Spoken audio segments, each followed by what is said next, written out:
말씀으로 들어가 볼까요? 오늘 말씀 1절 말씀 함께 읽습니다. 그러므로 우리가 믿음으로 의롭다 하심을 받았으니 우리 주 예수 그리스도로 말미암아 하나님과 화평을 누리자. 누구를 믿음으로? 예수 그리스도를 믿음으로 말미암아 의롭다 하심을 받았습니다. 세상에 자신의 행위로 의롭다함을 받을 사람이 없어요. 아무리 착하고 아무리 저 세상 텐션을 갖고 있고 아무리 착한 사람, 선한 사람일지라도 그 마음과 심령까지 들여다보면 착한 사람이 어디 있어요? 선한 사람이 어디 있습니까? 마음으로 품는 죄악까지, 아니 마음까지 하지 않더라도 내가 살아가면서 의도하지 않을 또 피해를 주기도 하고 피해를 받기도 해요. 의로운 사람이 없는데 예수께서 십자가 지심으로 우리 죄를 대신하여, 사람이 우리를 대신하여 죽으면 그것이 대신 사라지지 않아요. 죄 없으신 하나님, 이 땅에 사람의 몸을 입고 오신 예수님, 그 예수님이 우리를 위해 죽어주심으로 그 예수님을 믿는 자가 뭘 받아요? 의롭다 하심을 받는 겁니다. 믿음으로 의롭다 하심을 받는 거예요. 어떤 행동으로 의롭다 하심을 받을 수가 없어요. 예수 믿는 믿음이 우리를 의롭게 합니다. 그러면 의롭다함을 받았으니 이제 마음대로 살아도 되느냐? 아니요. 의롭다함을 받았으니 하나님의 백성답게 살아감이 필요합니다. 성경은 항상 우리에게 두 가지를 말해준다고 했어요. 첫째는 어떻게 죄로부터, 어떻게 사망으로, 어떻게 영원한 형벌로부터 구원받을 수 있을까? 첫째예요. 어떻게 구원받느냐? 두 번째는 구원받았다면 어떻게 거룩한 삶을 살아갈 것이냐? 성경은 어느 본문을 보든 이 두 가지를 발견해내야 돼요. 어떻게 구원받습니까?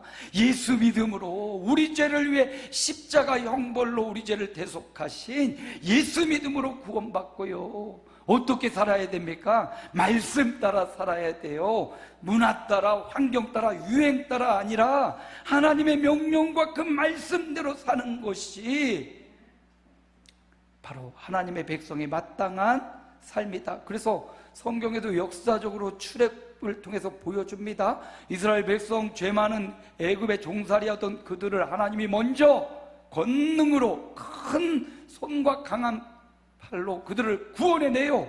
그리고 홍해를 건너 시내산에 가서 1년 정도 후에 시내산에서 이제 구원받았으니 어떻게 살아야 될지를 십계명을 통해서, 계명과 율법을 통해서 알려주시지요. 이 순서가 바뀌면 안 돼. 우리가 성경을 통해서 어떻게 구원받지, 어떻게 내가 영생을 얻지, 이 문제를 예수 믿음으로 해결하시기를 축복합니다. 그리고 나서 이제 하나님의 말씀과 명령을 따라 살아가는 삶이 뒤따라가시기를 축복합니다. 그래서 오늘 의롭다 하심을 받았으니, 이 말은 예수 믿고 구원받았으니 이제 어떻게 살아라, 삶을 가르쳐 주는 거예요. 예수 믿고 구원받으시기를 축복합니다. 이제 더 나아가 구원받았으니, 의롭게 함을 받았으니 어떻게 살아야 돼요? 오늘 말씀 보세요. 우리 주 예수 그리스도로 말미암아 하나님과 화평을 누리자. 하나님과 화평을 누리는 삶을 살아가라. 어떻게 하나님과 화평을 누릴 수 있는가? 어떻게 하나님과 평강, 샬롬의 삶을 누릴 수 있는가? 여러분, 그것은 바로 예배를 통하여 화평을 누리는 겁니다. 교회가 세워지는 첫 번째 목적이 뭐냐면 예배에 있어요. 예배. 그래서 예배가 없는 교회, 하나님의 교회의 존재 목적을 상실한 거예요. 예배, 그 다음에 전도, 그 다음에 또 교육, 그 다음에 친교, 여러 가지 교회에 설립된 목적이 있어요. 첫 번째 목적이 뭐다? 예배예요. 예배. 그래서 예배를 방해하는 모든 것들은 사라져요. 교회 안에 예배를 방해한다, 밥 먹는 게 예배를 방해한다, 또는 뭐 우리 친교를 방해한다, 그러면 다 우선순위를 정해서 예배하는데 최선을, 예배가 하나님과의 화평을 누리고, 예배가 하나님과 친밀해지고, 예배가 우리의 믿음을 키우고, 예배가 하나님의 기쁘심이 되는 거예요. 그래서 예배자로 세워지는 게 가장 중요합니다. 오늘 우리가 이렇게 모여서 함께 하나님을 찬양하고 또 기도도 하고 또 목사님의 말씀을 듣는 이 예배가 바로 우리가 하나님과 화평을 누리는 순간이다.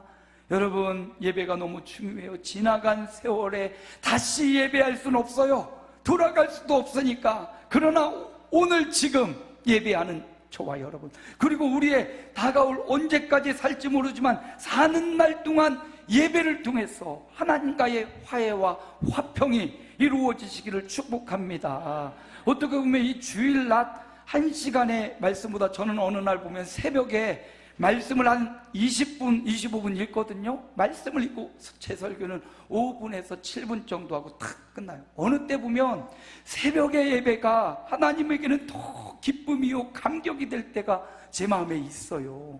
여러분, 우리에게 주어진 생명이 언제일지 모르지만, 주어진 날이 얼마만큼 주어질지 모르지만, 그 주어진 날 동안 우리에게 열려진 예배 중심으로 삶을 드리고 예배를 통해서 하나님께 더 가까이 나아가고 하나님과 원수되었던 우리가 화목하게 되는 예배자로 세워주시기를 축복합니다. 그래서 10절에는 이렇게 말해요. 우리 함께 읽습니다.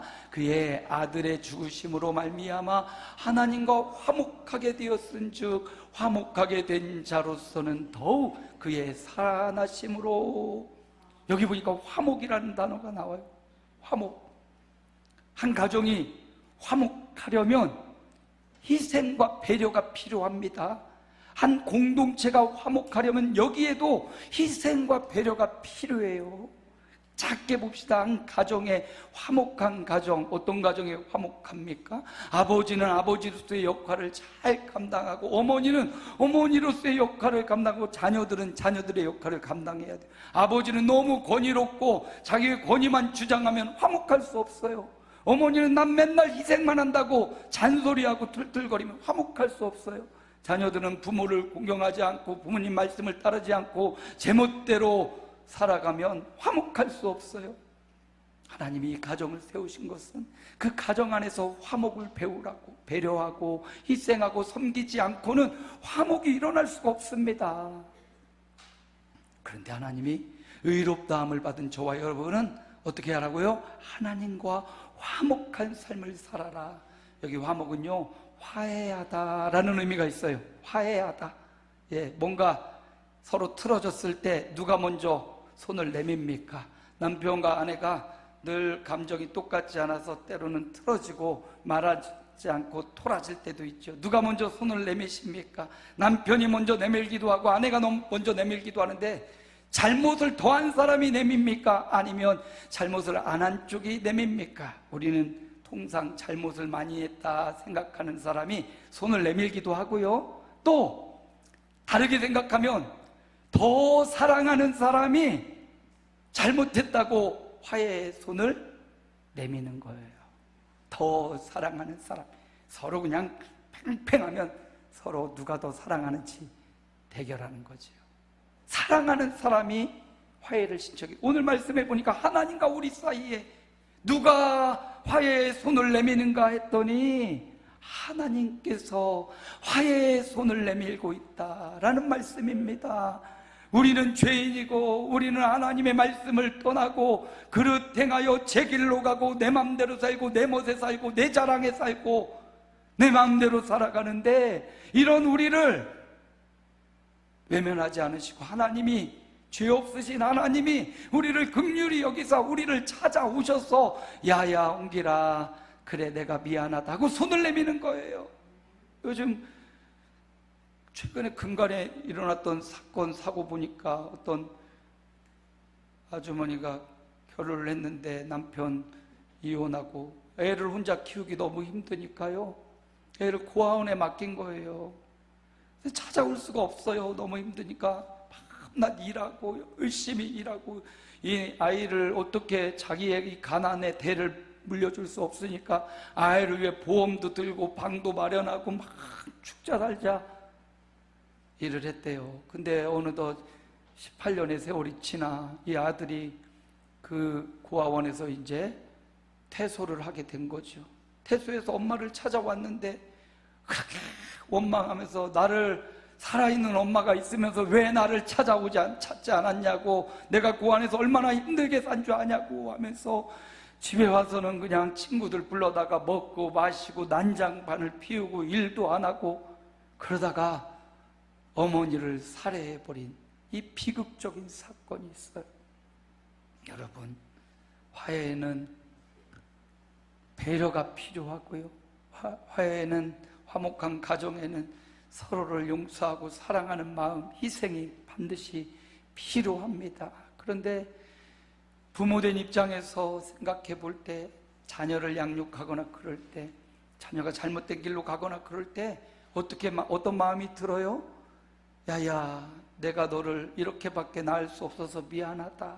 야야, 내가 너를 잘 양육하지 못해서 내가 이렇게 힘들게 살아가는구나. 부모는 항상 자녀에게 약자가 되어서 손을 내미는 경우가 많고요, 반대의 경우도 있어요. 어떤 가정은 보면 부모는 항상 고자세고 자녀가 아버지 마음에 벌벌 끼면서 아버지 마음을 고정하십시오.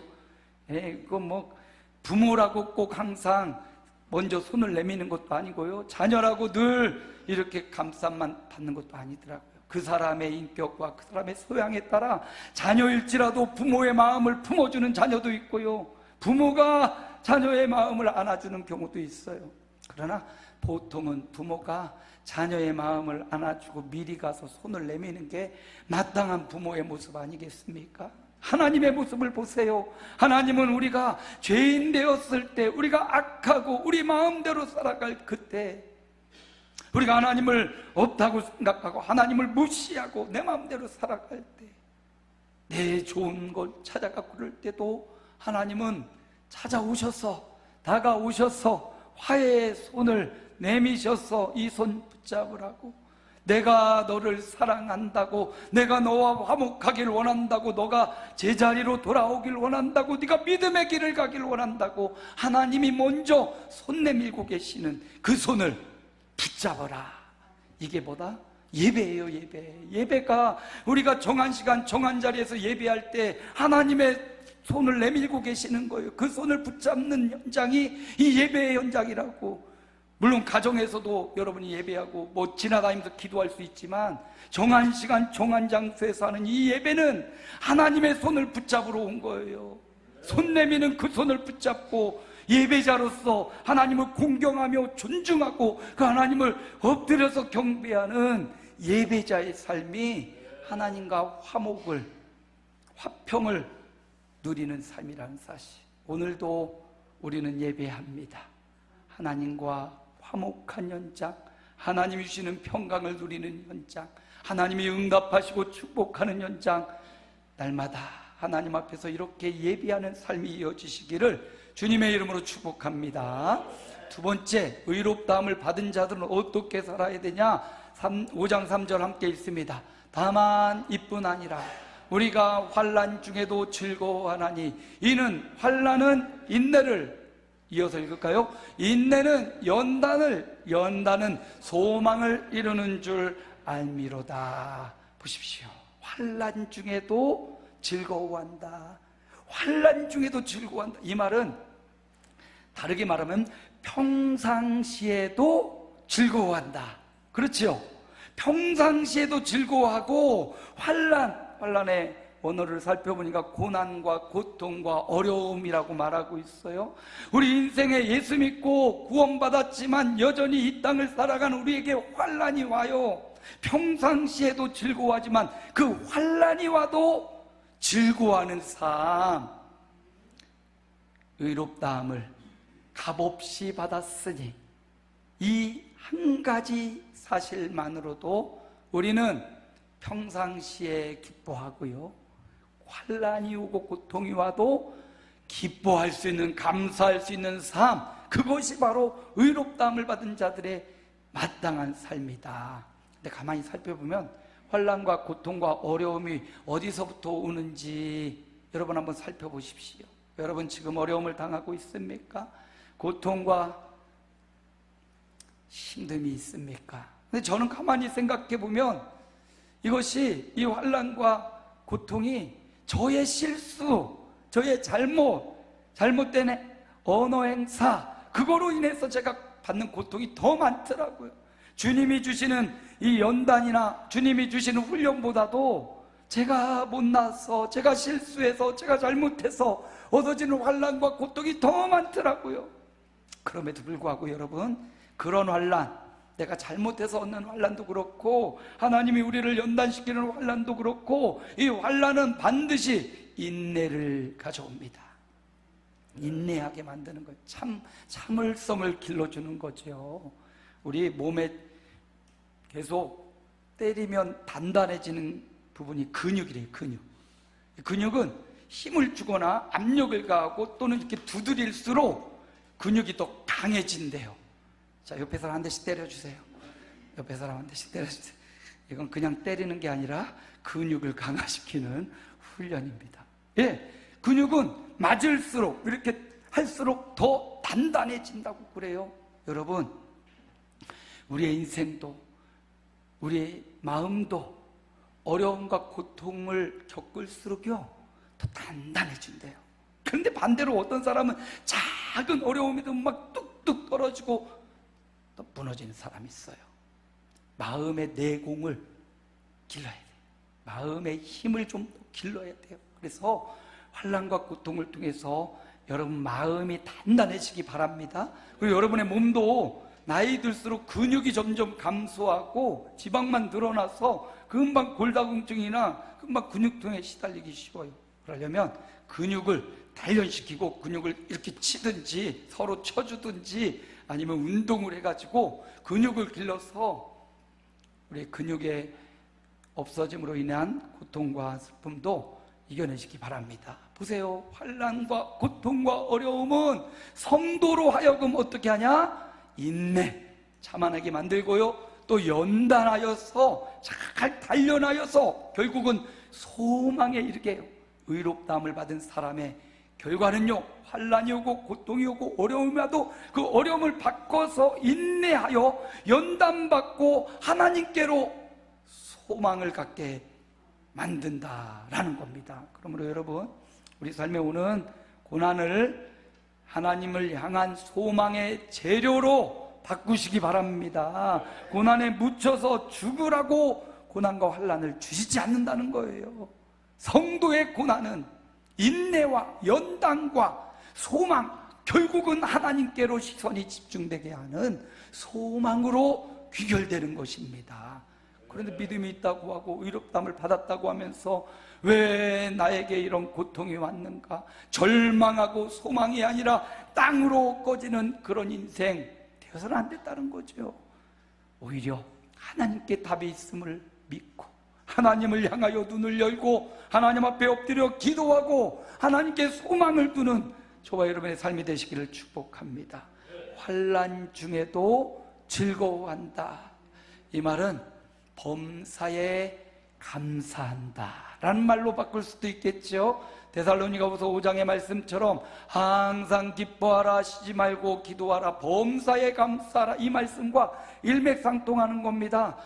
의롭다함을 받고 구원받은 성도들이요, 소망을 하나님께 두고 그리고 항상 범사에 감사의 삶을, 기쁨의 삶을 누리시기를 축복합니다. 어려움이 왔어요, 고난이 왔어도 그 속에서 하나님의 뜻을 발견하고 하나님께 소망을 두는 이런 범사 감사의 삶, 저와 여러분에게 이런 범사 감사의 삶이 각인되시기를 주님의 이름으로 축복합니다. 한 가지 더 볼까요? 마지막으로 예수 믿고 의롭다함을 받은 저와 여러분은요, 오늘 말씀 안 넘어가네. 7절 함께 읽습니다. 의인을 위하여 죽는 자가 쉽지 않고 선인을 위하여 용감히 죽는 자가 혹 있거니와. 8절도 읽습니다. 우리가 아직 죄인 되었을 때 그리스도께서 우리를 위하여 죽으심으로 하나님께서 우리에 대한 자기의 사랑을 확증하셨느니라. 여기 말씀해 보니까 의인을 위하여 죽는 자, 여기 의인이 누굽니까? 의인은 나랑 상관은 없지만 사회를 위해서 꼭 필요한 존재가 바로 의인이라고 말할 수가 있어요. 그래서 어디 안산 수원에서 파견된 우리 안산지검 있죠? 안산지검의 검사나 판사, 나랑 상관은 없지만 그러나 이 사람들이 있어야 사회 정의가 어느 정도 실현되지요. 그 사람 나랑 아무 상관없지만 판사하고 검사예요. 그 사람을 위해서 죽는 게, 내 목숨을 내어주는 것, 이거 쉽지 않죠. 쉽지 않아요. 선인은 누구냐? 나랑 관계가 깊어요. 내 부모라든지 내 자녀라든지 나와 아주 친근한 사람, 나를 위해 호의와 자비를, 긍휼을 베풀어주는 그런 사람을 선인이라고 볼 수 있어요. 혈연으로 혹은 악연과 지연과 혹은 내 관계에 얽혀 있는 나와 아주 밀접한 관계를 갖고 있는 사람, 선인이에요. 이 사람을 위해서, 이 사람이 정말 암에 걸려서 간이 막 다 못 쓰게 됐다 그러면 간을 맞으면 간을 떼서 주기도 하고, 폐 하나를, 폐 2개밖에 없는데 하나를 떼어서 이식시켜 주기도 하고요. 신장도 신장 기능이 굉장히 중요합니다. 우리 은진이 권사님 남편인 우리 장병기 성도님이 지금 신장이 좀 안 좋아서 몸이 막 이렇게 부었어요. 여러분 기도 많이 해주십시오. 우리 장병기 은진이 권사님 남편 신장 기능이 굉장히 약화돼서 지금 굉장히 심각할 수도 있거든요. 여러분 기도 꼭 해주십시오. 신장 기능이 안 좋아서, 신장도 2개잖아요. 하나 띄면 이걸 또 이식시켜 줄 수가 있잖아요. 근데 이거 맞아야지 돼요. 선인을 위해서 나랑 정말 절실한 내 남편이나 아내, 잘 안 맞은 경우가 많대요. 남편과 아내는. 자녀들은 맞을, 형제들은 맞을 확률이 높다고 하죠. 선인을 위해서는, 선인이 아니라도 내 혈육을 위해서는 내 신장, 내 간이라도 떼어서 주는 게 혹 용감히 줄 수는 있을지 몰라요. 그런데 오늘 8절의 말씀이니까 우리가 아직 죄인 되었을 때, 죄인이에요. 의인도 아니고 선인도 아니고 나랑 관계도 없고 오히려 내 말과 명령과 거슬러서 행동하는 우리, 누가 죄인입니까? 우리, 나예요. 나를 위해서 예수께서 죽어주심으로 하나님께서 우리에 대한 자기 사랑을 확증하셨다. 여러분 살면서 의심하는 병이 걸릴 수 있어요. 특히 사랑하는 사람 사이에 이 의심이 병이라고 하죠. 병, 망상장애라고 병명도 나와요. 의처증, 의부증, 이거 병입니다. 병. 이거 내가 어떻게 내 스스로 자정 능력을 가질 수 없을 수 있어요. 이거는 병원에 가서요 진단받고 약물치료, 심리치료를 받아야 자연적으로 낫기가 쉽지 않아요. 한번 의심의 병이 들어가기 시작하면 점점점 심각해집니다. 그리고 굉장히 신경질적이 되고 굉장히 숫자와 횟수를 세가면서 너 몇 번 나를 속였지, 너 몇 번, 이러면서 의심의 병이 점점점 깊어져요. 오늘 이 말씀은, 의롭다함을 받은 우리에게 주시고자 하는 말씀은 뭐냐면 의심하지 말고 확신하라 이거거든요. 뭐를 확신하라? 하나님이 너를 사랑한다는 거, 하나님이 우리를 사랑한다는 사실을 확신하라는 거예요. 이 땅에 고통이 오고 질병이 오고 어떤 정말 절망적인 상황이 와도요, 하나님은, 세상은 너를 버릴지라도 하나님은 너를 사랑한다는 사실을 의심하지 말고 확신하라. 뭐로 확신할 수 있냐? 예수님을 주셨잖아요. 독생자 하나밖에 없는 예수 그리스도를 우리를 위해, 죄인된 우리를 위해 기꺼이 내어 주셨잖아요. 여기에 하나님의 확실한 사랑의 증거가 확증으로 표현되어 있습니다. 하나님이 우리를 사랑한다는 사실을 의심하지 말고, 하나님이 너를 사랑하니까 너도 내 가정을, 내 교회 공동체를 사랑하라, 이렇게 말씀하고 있는 겁니다. 의롭다함을 받은 자, 하나님의 사랑이 없었다면 어떻게 우리가, 죄인인 우리가 의롭다함을 받을 수 있어요? 없습니다. 가능성이 제로예요. 그런데 하나님이 아들을 내어주심으로 우리를 사랑한다는 확실한 증거를 보여주셨어요. 그러므로 살면서 우리 삶에 고난이 오고 고통도 옵니다. 내가 잘못해서 고통이 오기도 하고 하나님의 시련을 위한 고통도 옵니다. 그러나 그 고통 중에 하나님이 나를 미워하나 봐, 하나님이 나를 사랑하지 않나 봐, 하나님이 이제 나를 내버리셨나 봐, 그런 생각하지 말고 오늘 말씀으로 로마서 5장 8절로 들어와서 하나님이 너를 사랑한다니까, 나를 사랑한다니까, 단순히 이 땅의 육체적 고통과 경제적 아픔은 하나님께 소망을 두라는 하나의 메시지일 뿐이라는 사실, 하나님 사랑을 확신하며 서로 사랑하는 삶을 살아가라고 오늘 의롭게 함을 받은 저와 여러분에게 명령하고 있습니다. 말씀을 마칠까요? 의롭다함을 받은 성도의 삶, 성도들의 삶을 어떠해야 되는지 오늘 말씀이 말해줍니다. 어떻게 의로움을 받았는지. 믿음으로 의롭다함을 받았어요. 예수 믿음으로 의롭다함을 받은 우리 성도들의 삶은 첫 번째 뭐로 살아요? 예배자로 살자. 예배자로 사는 게 하나님과 화목하고 화평을 누리는 유일한 길, 예배예요. 예배. 가정 예배도 있고 뭐 여러 예배가 있지만 교회 공동체가 함께 정한 시간 정한 장소에서 드리는 이 예배, 예배자로 하나님과 더 친밀하고 화목해지시기를 축복합니다. 두 번째, 항상 환난 중에도 즐거워하듯이 항상 감사와 기뻐야 하는 삶, 이게 바로 의롭다함, 구원받은 성도의 두 번째 삶의 원리. 환난에도 어려움에도 즐거워하며 주님께 소망을 두시는 저와 여러분의 삶이 되시길 축복합니다. 마지막 세 번째, 의심하지 말래요. 하나님의 사랑을 의심하지 말라고, 하나님의 사랑을 확신하라고. 누구를 보면서? 예수님 보면서. 끝까지 세상은, 가정은, 누구는 나를 버릴지라도 주님은 끝까지 너를 버리지 않고 사랑한다는 이 사랑에 대한 확신, 의심하지 말고 남편도 아내도 자녀도 그 누구도 의심하기 시작하면 내 안에 병이 생기기 시작하는 거예요. 그냥 믿으래요. 그냥 사랑하고 그냥 배려해 주래요.